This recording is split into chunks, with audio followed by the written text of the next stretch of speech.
Olá! Nesse vídeo nós vamos ver como que nós podemos acessar uma tabela de um banco de dados relacional com o MySQL, que é o exemplo aqui, a partir de Spark em Java e em Python.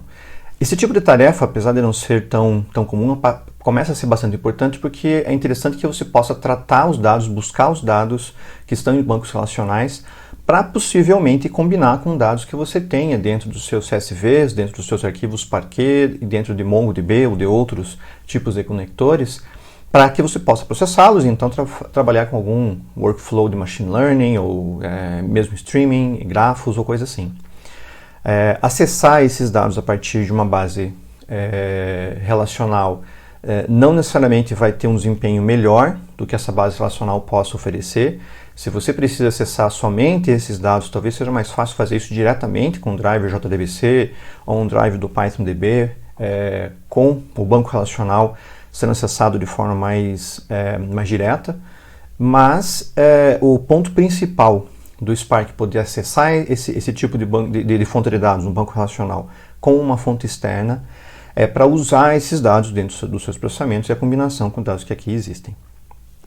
Nós vamos acessar uma tabela de um banco de dados de exemplo do MySQL, que é o banco Employees.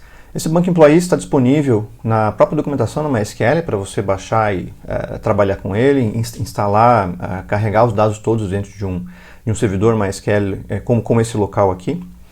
Ele tem algumas tabelas que são bastante simples de um RH, a tabela de funcionários, employees, a tabela de salários, que mostra os salários desses funcionários, a tabela de departments, a tabela de depth-amp, que é a relação entre eles. Tem um conjunto de tabelas aqui que consegue serve para você ter uma certa ideia de como trabalhar com os dados. Os dados são com certo volume, então o count aqui dos funcionários vai dar algo em torno de 300 mil registros. E se nós fizermos o count aqui dos salaries, são alguns milhões, 3 milhões, 4 milhões, quase 3 milhões de registros, 2,8 milhões de registros. É uma base de um tamanho moderado, um tamanho pequeno, que consegue ser resolvida facilmente com um computador minimamente potente.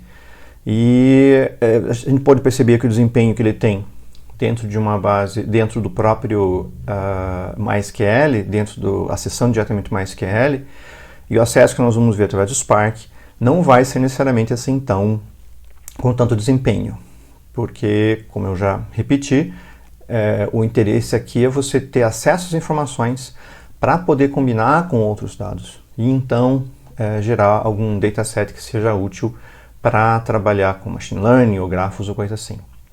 Vamos começar com o código em Java. Então, a primeira coisa que a gente tem que fazer aqui no nosso projeto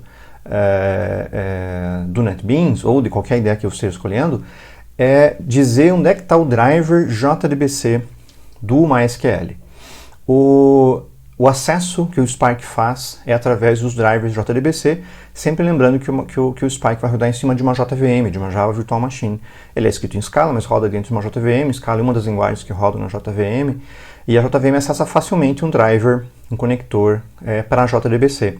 E a maioria absoluta dos bancos de dados disponíveis tem um conector para ser acessado via JDBC, então isso é bastante tranquilo. A primeira coisa que nós temos que fazer então é colocar aqui nas bibliotecas desse projeto o driver JDBC do MySQL. Eu vou acessar diretamente o jar do JDBC. Eventualmente em algumas distribuições do NetBeans você já tem o driver do MySQL ou do Postgres com uma biblioteca instalada, mas eu vou colocar ele aqui, eu tenho ele colocado dentro do raiz do meu sistema, então JDBC, e aqui o MySQL Connector da versão 8. Você pode ir até o site do MySQL, lá tem os connectors para todas as linguagens, incluindo para JDBC também, dou um OK. E agora eu tenho o driver do MySQL disponível dentre as bibliotecas desse projeto. Nessa classe aqui eu já comecei com o nosso costumeiro início da Spark Session.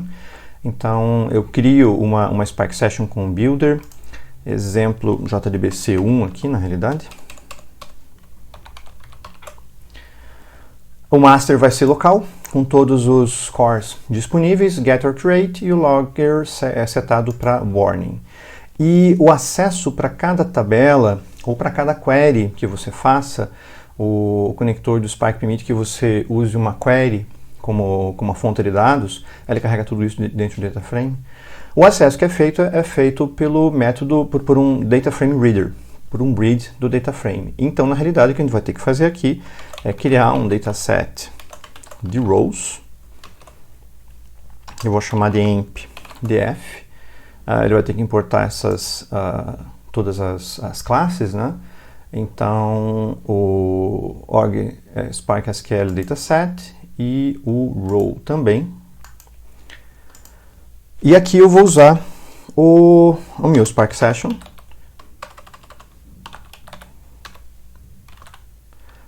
.read e o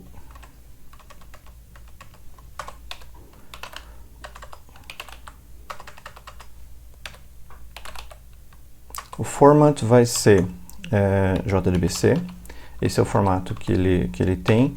E daí nós temos que passar uma série de options para que ele possa trabalhar com os dados desse banco de dados em particular. As options são as convencionais que nós podemos esperar dentro de um acesso a um banco de dados. Então, eu tenho que especificar qual é o driver que eu estou usando, nesse caso aqui no JDB, do MySQL, onde é que está o servidor, o URL do servidor, o usuário, a senha, o banco de dados, a tabela em particular que eu quero buscar, ou a URL. Então, eu tenho uma série de opções aqui, todas elas têm que ser descritas para cada data frame que você vai carregar. Lembrando que o data frame aqui em Java é um dataset de rows. Então, a primeira coisa é dizer qual é o driver. E essa é a classe do driver que você acha dentro da documentação do teu próprio do banco de dados. Lá no connector do MySQL ele diz qual é o driver que ele possui, e aqui é o driver comum, o driver MySQL com.mysql.cl.jdbc.driver, que é a versão mais nova do driver, com MySQL cl jdbc.driver, mas qualquer versão que seja possível pode ser colocada aqui. A próxima option é qual que é o URL do banco de dados. E a URL é uma URL convencional JDBC, então é JDBC MySQL //. É o meu servidor local, então localhost o banco chamava-se employees. A próxima option qual é a tabela que eu quero usar, então dbtable vai ser employees, nesse caso aqui. A próxima vai ser o usuário, então user,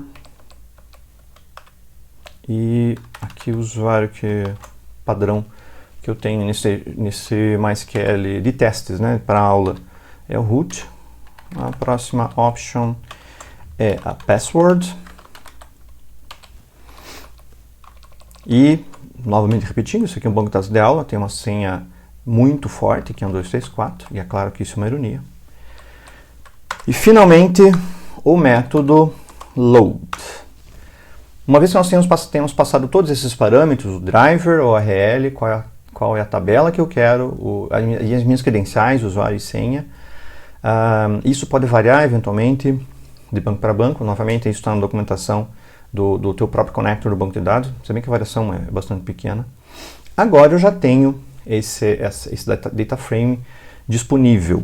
Se eu quiser, eu posso usar o empdf.show e ele vai mostrar para mim um pouquinho do que ele tem, e eu vou justamente executar aqui para ver como esse processo vai rodar.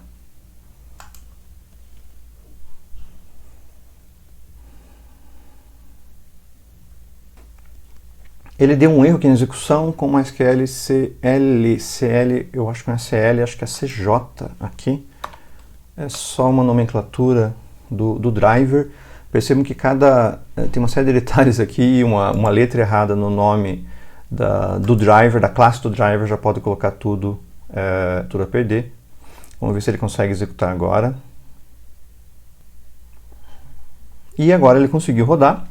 Está aqui os dados que eu busquei lá do meu MySQL com a tabela de employees. Como eu já fiz com outras diversas classes, eu posso aqui claramente transformar isso daqui em uma temporary view. Então, o empdef.createOrReplace temp view, vou chamar isso daqui de employees. E aqui eu posso usar um spark.sql, select asterisco from employees, dá um ponto show aqui direto. Eu só vou retirar esse ponto show aqui para que a gente possa ver isso sendo executado a partir diretamente do SQL e do Spark.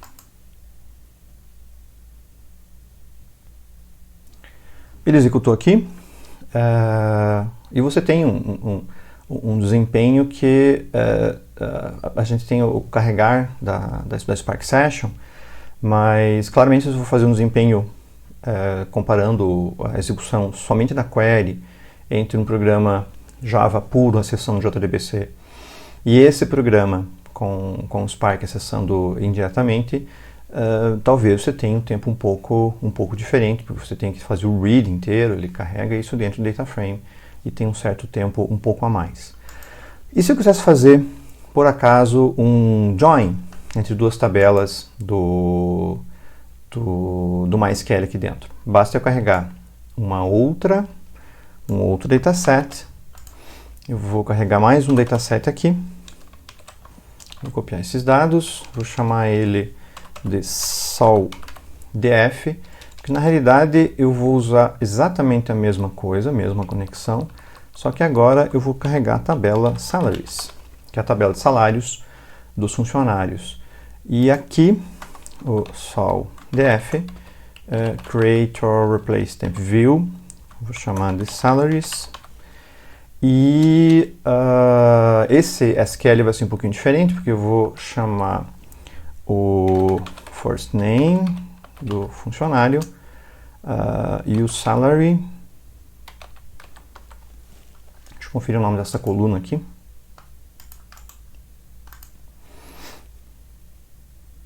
É salary mesmo, e o from date.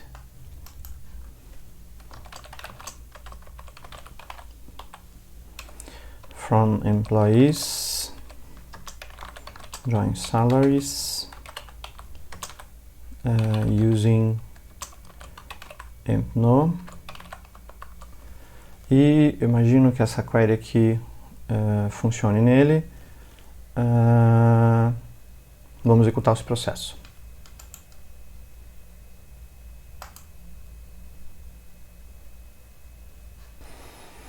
E ele conseguiu executar aqui e trouxe para mim um join de todas essas informações. Ou seja, eu consigo fazer um join com duas temp views do Spark que estão acessando, na realidade são populadas por data frames que carregaram dados de uma tabela JDBC. Deixa eu encerrar esse processo aqui. E o que vai acontecer é que você pode executar isso com diversas outras fontes, o que dá um pouquinho de asa à imaginação, porque você pode tratar isso daqui com uma fonte de um MySQL, por exemplo, e outra de um Postgres, e por aí vai, de um CSV. Pode fazer algumas variações interessantes aqui. Só antes de nós fazermos isso, eu gostaria só de colocar aqui os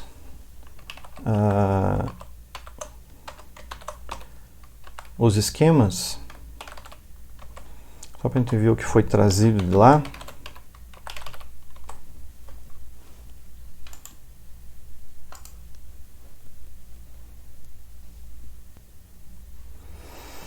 E percebam aqui que ele traz os dados já com um esquema bastante correto a partir do que o MySQL reporta. Então tem aqui o date, tem as dates que tem aqui. Isso, se vocês lembram, quando nós trouxemos os dados a partir de CSVs, nós somos obrigados a forçar um esquema em cima do leitor de data frames, porque ele não conseguia deduzir que esses campos são campos do tipo data. E aqui, buscando isso direto no MySQL, ele já traz o esquema completo a partir do que o MySQL tem. Vamos dar uma olhadinha agora em como fazer isso usando uma outra interface, que seria a interface do PySpark. E aqui em particular, dentro de um Jupyter Notebook, nós temos que colocar um certo esforço para conseguir colocar no ar, principalmente aquele driver. Mesmo que você esteja usando o PySpark, quando você quer se conectar a um banco de dados via JDBC, através do Spark com o Spark SQL, você continua fazendo essa conexão usando um driver JDBC. E você tem que carregar esse driver para isso. Quando você está usando o Spark em um modo cluster, a biblioteca do JDBC deve estar inclusa nos jars que o Spark está citando quando você vai carregar uma console do Spark. Você pode citar explicitamente um jar com uma biblioteca adicional. Quando você está usando uma IDE, você pode também acrescentar esse tipo de biblioteca. E aqui no Jupyter Notebook nós temos algumas coisas a fazer um pouco diferentes. Então eu tenho que dar um import no package.os e usar o método os environ para colocar uma variável de ambiente aqui dentro. Essa variável vai ser o PySpark _submit _args. São os parâmetros que você passa para o PySpark.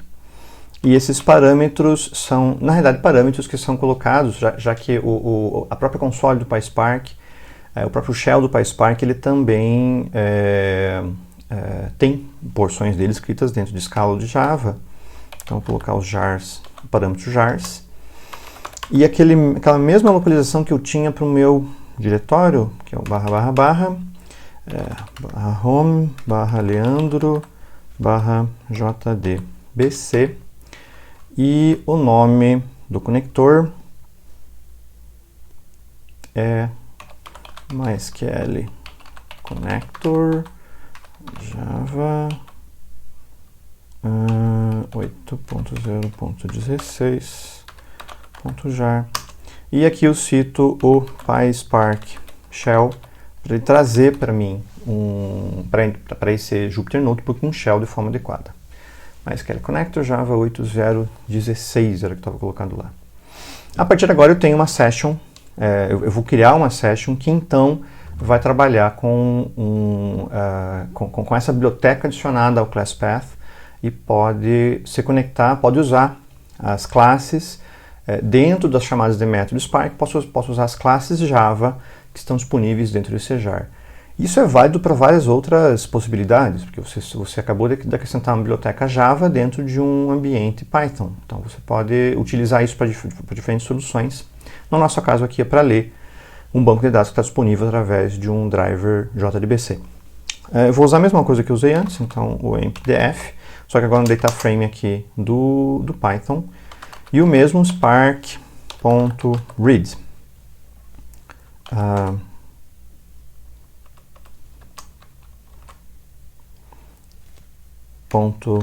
.format vai ser JDBC. .option, as options são basicamente as mesmas. As options são tão as mesmas que eu vou copiar lá do Java para que nós não tenhamos tanto tempo perdido aqui.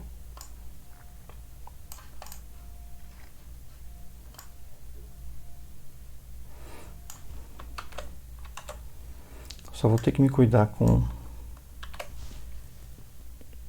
isso daqui.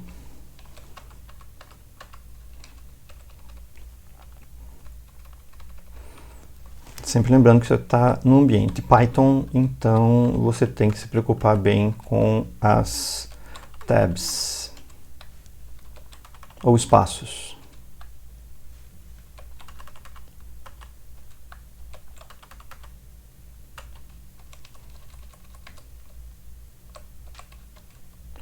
E o resto basicamente igual. JDBC.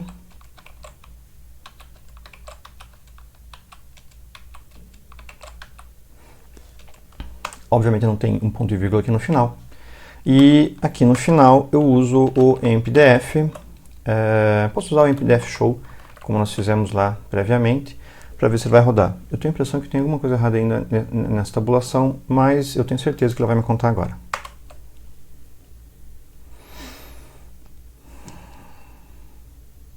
Veja que está levando um certo tempo fazer esse carregamento, mesmo aqui no Spark, no Python, que ele teve algum tempo para fazer o carregamento do Spark Session, obviamente, mas ele levou algum tempo mesmo assim para trazer esses dados que são colocados. Então ele não chega a ser assim tão... ele não tem o mesmo desempenho de você carregar o mesmo CSV com os mesmos dados e rodar aqui dentro. Vamos rodar uma outra célula aqui embaixo. E aqui eu vou usar o empdf. Acho que eu voltei ele para um.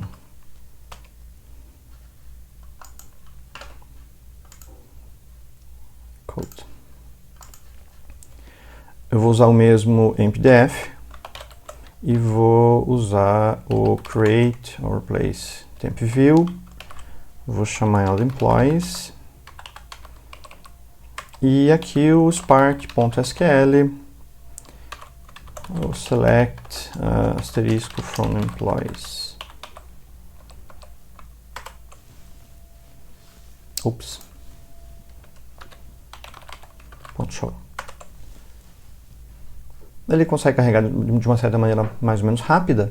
E vamos fazer a mesma operação que nós fizemos antes aqui, que é fazer um join entre as duas tabelas aqui no Spark SQL. Então eu vou criar o SAL Data Frame, com a diferença que a tabela agora que eu vou usar é Salaries e o SAL aqui. Percebam que a minha Spark Session já está criada, mas ele levou um certo tempo para fazer esse carregamento aqui dentro. Esse tempo é um pouco maior do que vocês estariam acostumados quando nós fizéssemos, por exemplo, isso dentro de novamente usando o CSV. Você não pode esperar o mesmo desempenho da query que você executa normalmente, por exemplo, dentro de um programa que acesse o banco de dados diretamente. Aqui vamos fazer a mesma coisa, o saldf.create or replace temp view para salaries e vamos executar isso daqui. E agora fazer o mesmo join, que é o spark.sql do select, foi o first name, vírgula salary, vírgula from date, salary está ali, from date, from employees, salaries e employees, from employees, join salaries using empno. Vamos ver a execução disso daqui.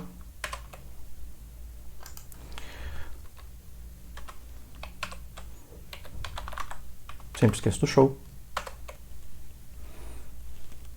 E ele agora está montando esse join com os dois data frames, não com as duas tabelas de banco de dados.